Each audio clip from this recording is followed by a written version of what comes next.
Hello students, हम लोग कर रहे हैं 8 क्लास की हिस्ट्री का 4th chapter tribal dikus and the vision of golden age. इसका फर्स्ट एंड सेकंड पार्ट जो है वो ऑलरेडी मैंने बना दिया है और थर्ड पार्ट जो है हम आज करेंगे।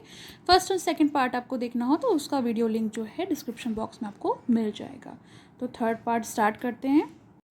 लास्ट टॉपिक हमने पढ़ा था कि प्रॉब्लम्स क्या हुई ट्रेड के साथ और किस तरीके से मनी लेंडर और ट्रेडर्स जो थे वो पैसे तो देते थे और उनसे बहुत कम कीमत पे जो है कोकून्स खरीदते थे। लगभग 3 और 4 रुपए में 1000 कोकून्स खरीदते थे और उसको लगभग 5 गुना मार्केट में बेच देते थे, 5 गुना दाम पर। तो किसको फ़ायदा होता था? ट्रेडर्स को और मिडिल मैन को।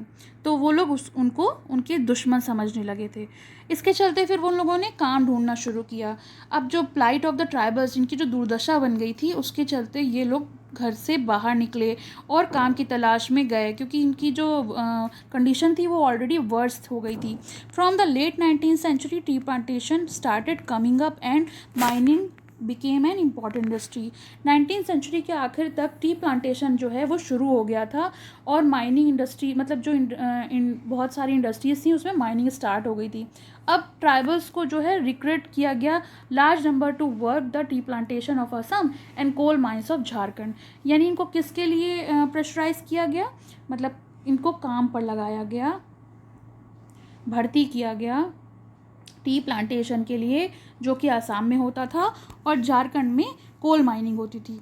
दे were recruited through the contractor who paid them miserably low wages. और इनको लो वेजेस पर रखा जाता था, बहुत कम पैसे मिलते थे।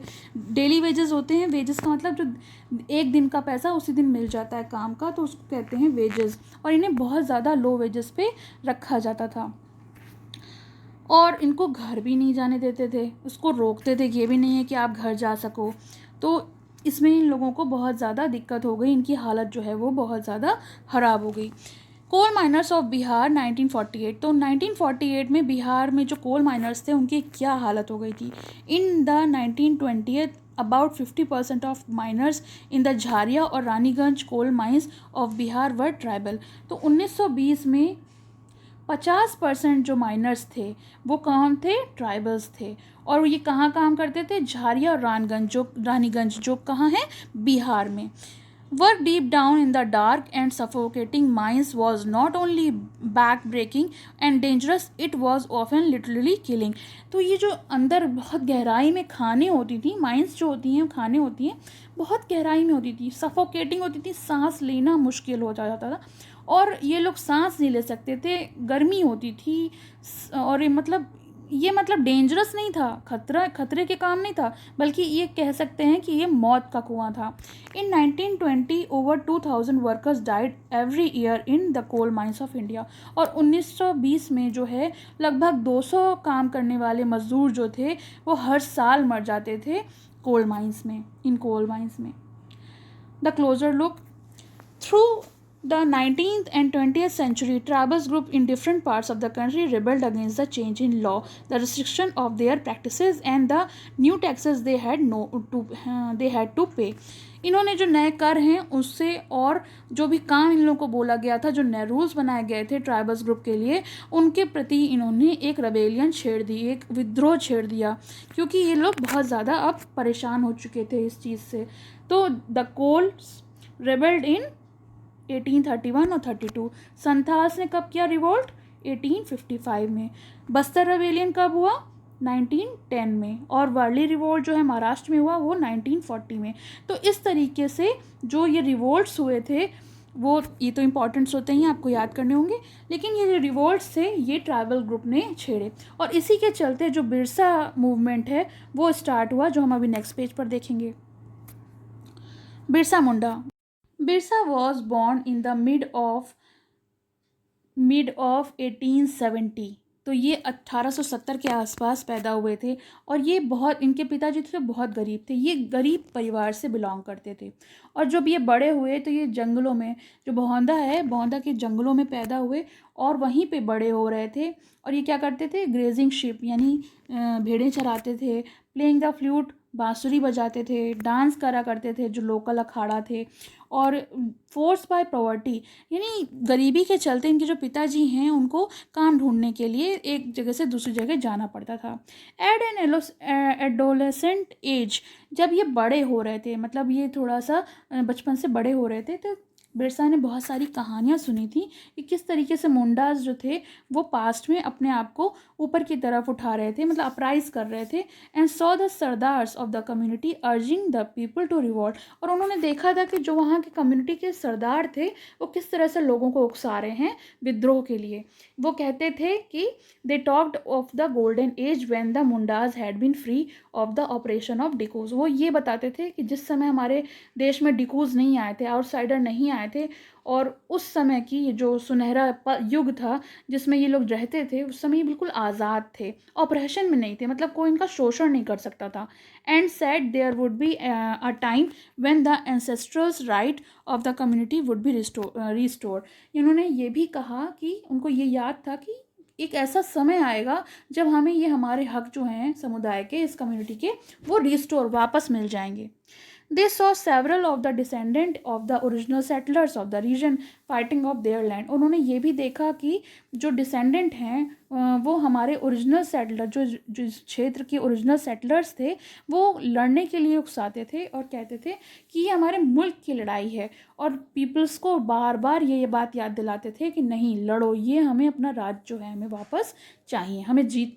Birsa went to the local missionary schools and listened to the sermons of missionaries। तो बिरसा जो थे वो पढ़ाई के लिए लोकल मिशनरीज स्कूल में गए और उन्होंने वहाँ के सरमन्स जो थे उनसे सुना, मिशनरीज के सरमन से। There too he heard it said that it was possible for the Mundas attain the kingdom of heaven. और उन्होंने उनसे ये कहते सुना कि ये जो है, जो इनका गोल्डन एज है, वो ये दोबारा रिगेन कर सकते हैं, दोबारा पा सकते हैं जो इन्होंने अपने हक खो दिए हैं। This would be possible if they become good Christian. और ऐसा कैसे संभव होगा? जब ये एक अच्छे क्रिश्चियन बन जाएंगे और अपनी जो बैड प्रैक्टिस है उसको छोड़ देंगे, तब ऐसा पॉसिबल हो सकता है। Later Birsa also spend some time of the company of prominent Vaishnav preacher. तो इन्होंने क्या किया, बाद में कुछ समय इन्होंने बिताया, एक प्रसिद्ध वैष्णव थे, वैष्णव होते हैं जो वर्शिपर होते हैं विष्णु के, उनको वैष्णव बोलते हैं, जो विष्णु की पूजा करते हैं। तो उन्होंने काफ़ी समय, एक प्रसिद्ध वैष्णव थे जो धर्म उपदेश दिया करते थे, उनके साथ बिताया। ही वोर अ स्केर्ड थ्रेड, इन्होंने जनेऊ भी पहन लिया। स्केर्ड थ्रेड यानी पवित्र धागा, जिसको हम लोग जनेऊ बोलते हैं, वो भी धारण कर लिया। And begin to value the importance of purity and pity, और इन्होंने फिर जो शुद्धता और दया की भावना होती है उसकी जो धर्म उपदेश होते हैं वो भी इन्होंने शुरू कर दिए, तो उनको भी इंपॉर्टेंस देना इन्होंने शुरू कर दिया। Birsa was deeply influenced by the many of the ideas came in touch with in his growing up years. Birsa जैसे जैसे बड़े हो रहे थे तो उन पर असर हो रहा था, जो भी इन्होंने कुछ देखा था अपने ग्रोइंग अप ईयर्स में, उससे बहुत इन्फ्लुएंस हुए थे, इन पर बहुत असर पड़ा था। His movement was aim to reform the tribal society, और इनका जो मूवमेंट था वो था कि ये जो ट्राइबल सोसाइटी है उसमें सुधार लाए, रिफॉर्म करें उसको, इनका एक मेन एम बन गया था। He urged the Mundas to give up drinking liquor, cleaning their village and stop believing in witchcraft and sorcery. इन्होंने कहा लोगों से, मुंडास से कहा कि आप शराब पीना छोड़ दें और अपने गांव को साफ़ रखें, और जो टोने टुटके होते हैं या फिर जो सुपरस्टिशियस थिंग्स होती हैं उसको मानना छोड़ दें, क्योंकि ये जो चीज़ें हैं वो हमें तरकीन बनाते हैं, हम अगर हम हमारे सोचने समझने की शक्ति को छीन लेते हैं। But we must remember that Birsa also turned against missionaries and Hindu landlord. लेकिन हमें याद है कि जो बिरसा जो हैं उन्होंने मिशनरीज और हिंदू लैंडलॉर्ड जो थे उनके अगेंस्ट वो चले गए थे, उनको वो समझ में नहीं आते थे, क्योंकि वो ये मानते थे कि यही कारण है जो मुंडास के जीवन का जो तरीका इन्होंने बर्बाद कर दिया है रहने का, इसके जिम्मेदार कौन हैं? मिशनरीज और Hindu landlord. In 1895 Birsa urge his followers to recover their glorious past. तो जो बिरसा हैं उन्होंने 1895 में अपने जो भी फॉलोअर्स थे उनसे ये चीज़ कही कि हम जो है वो अपना ग्लोरियस पास्ट दोबारा रिकवर कर सकते हैं। He talked of a golden age in the past, और उन्होंने ये भी बोला कि जो हमारा गोल्डन एज था, जो हमारे बीता हुआ समय था, जिसे हम सतयुग के नाम से जानते हैं, उसको ये लोग एज ऑफ ट्रुथ भी कहते थे, और उसे हम हासिल कर सकते हैं। When Mundas lived in a good life, जब ये मुंडाज जो थे वो अच्छा जीवन जी रहे थे, क्योंकि ये लोग जो थे embankments, constructed embankments, tapped natural spring, planted trees, orchard, practiced cultivation and earned living life। ये एक साथ प्लांट्स करते थे ट्रीज़ को, बागीचे बनाते थे और मतलब नेचुरल स्प्रिंग्स टैप कर लेते थे और बहुत अच्छे से कल्टीवेशन करते थे और एक साथ रहते थे, बिल्कुल भी खून खराबा नहीं करते थे, सबसे मिलजुल के रहते थे और ये लोग बहुत ईमानदारी से जीवन जीते थे। तो बिरसा चाहते थे कि ये लोग जो हैं ये ऐसे काम करें कि वापस ये लोग लैंड एक ही साथ हो जाएं और एक साथ जो है जो खेती है वो शुरू करें, सेटल डाउन हो जाएं एक ही जगह पर अपनी लैंड पर। What worried British official most of the political aims of Birsa movement. लेकिन ये बिरसा मूवमेंट के चलते जो ब्रिटिश ऑफिशियल थे वो बहुत ज़्यादा वरीड हो रहे थे, क्योंकि जो उनके पॉलिटिकल एम थे वो अंग्रेज़ों को समझ में नहीं आ रहे थे। वो जानते थे कि अगर इस तरह का कुछ होगा तो उन्हीं का नुकसान है। For it wanted to drive out missionaries, moneylenders, Hindu landlord and the government and set up the Munda Raj with Birsa at its head। तो बिरसा मुंडा चाहते थे कि जितने भी मतलब बाहर के आउटसाइडर्स हैं, जो डिकूज़ हैं, जैसे कि मिशनरीज़ हैं या मनी लैंडर्स हैं, हिंदू लैंड लॉर्ड हैं या गवर्नमेंट है, इनको बाहर निकाल के फेंक दें और क्या सेटअप कर लें, एक मुंडा राज सेटअप कर लें जिसके हेड कौन होंगे, बिरसा खुद, बिरसा जो हैं उसके मुखिया होंगे। The movement identified all these forces as cause the miseries of the Mundas were suffering। और वो ये सोचते थे, उनका मानना ये था बिरसा मुंडा का कि जो मुंडा सफ़र कर रहे हैं, जो सफरिंग है, जो माइजरीज हो रही हैं उनको, जो भी मतलब प्रॉब्लम्स हो रही हैं, जो उनका शोषण किया जा रहा है, वो इन्हीं लोगों से हो रहा है, यही लोग कर रहे हैं जो आउटसाइडर्स आए हैं, जो डिकूज़ हैं। The land policies of the British were destroying their traditional land system. Hindu landlord and the moneylenders were taking over their land, and the missionaries were criticized their traditional culture।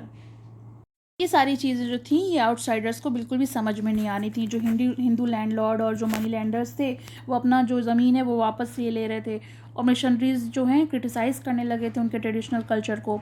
Eight the movement spread the British official decided to act. अब इस movement के चलते जो इन्होंने बिरसा मुंडा ने movement चलाया था, आंदोलन जो चलाया था, उसको ब्रिटिश ऑफिशियल ने निश्चय किया कि उस पर उनको एक्शन लेना पड़ेगा। दे अरेस्टेड बिरसा इन 1895। तो उन्होंने बिरसा को गिरफ्तार कर लिया 1895 में। Convicted him on charge of rioting and jailing him for 2 years। और उन पे रियॉटिंग के चार्ज लगा दिए और 2 साल की जेल कर दी उनको।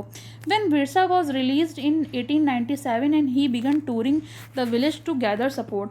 लेकिन 2 साल बाद 1897 में इनको छोड़ दिया गया, रिलीज़ कर दिया गया। तो इन्होंने शुरू किया टूर करना, मतलब गांव-गांव जाके ये सपोर्ट को इकट्ठा करने लगे, लोगों का सपोर्ट इकट्ठा करने लगे। He used to traditional symbol and language to rouse people. और इन्होंने जो ट्रेडिशनल सिंबल्स हैं और लैंग्वेज है उसका इस्तेमाल करके लोगों से कहा कि हमें इन डिकूज़ को, और जो यूरोपियंस हैं इनको इन्होंने रावण कहा, रावण संबोधित किया, जिसे माइथोलॉजिकल में नहीं रावण होते हैं, रावण यानी जो रामायण में रावण है ना, तो ईविल पर्सन जो होता है उसको हम रावण बोलते हैं। तो इन्होंने डिकूज़ और यूरोपियंस को रावण कहा और कहा कि हमें इनसे अपना राज जो है छीनना है, इनसे अपनी लीडरशिप वापस लेनी है।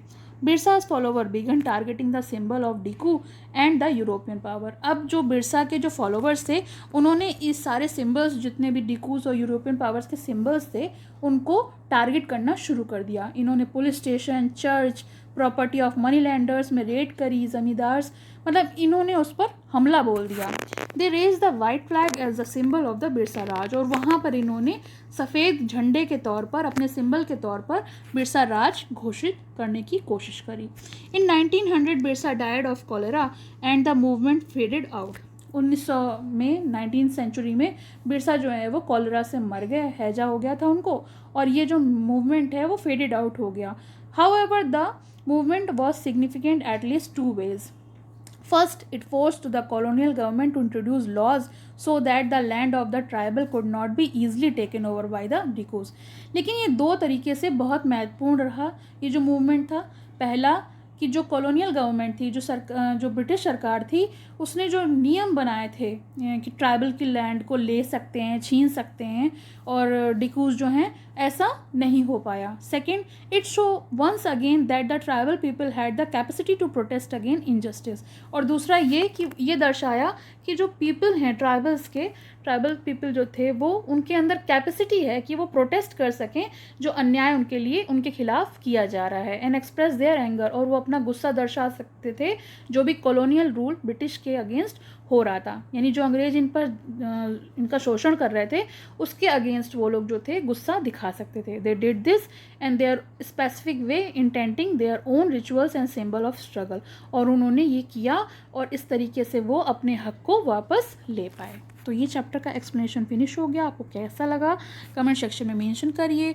ये तो इसका थर्ड पार्ट था, इसका फर्स्ट और सेकंड का पार्ट का वीडियो जो है आपको डिस्क्रिप्शन बॉक्स में उसका लिंक मिल जाएगा। Thank you. पसंद आया हो तो लाइक करें, शेयर करें और चैनल को सब्सक्राइब करें।